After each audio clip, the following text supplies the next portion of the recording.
PR পদ্ধতিতে নির্বাচন সহ বিভিন্ন দাবিতে কেন্দ্রীয় কর্মসূচির অংশ হিসেবে চট্টগ্রামে বিক্ষোভ করেছে জামায়াতে ইসলামী।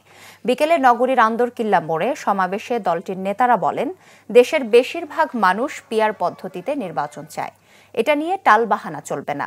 জুলাই সনদের বাস্তবায়ন নিয়ে ইচ্ছাকৃতভাবে অনৈক্য সৃষ্টি করা হচ্ছে বলেও অভিযোগ করেন দলটির নেতারা। বলেন, মানুষ নির্ধারিত সময়ে নির্বাচন চায়, তবে তা হতে হবে সংস্কার ও বিচার সম্পন্ন করে। পরে একটি বিক্ষোভ মিছিল বের করা হয়।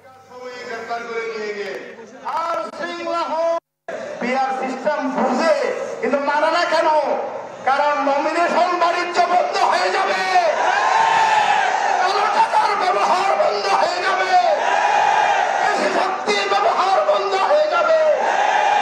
বুঝার পর না বুঝার ভান করে না ঘুমিয়ে ঘুমের বান আর করতে দেওয়া হবে না। অবিলম্বে পিআর সিস্টেমে নির্বাচনের সিদ্ধান্ত নিতে হবে।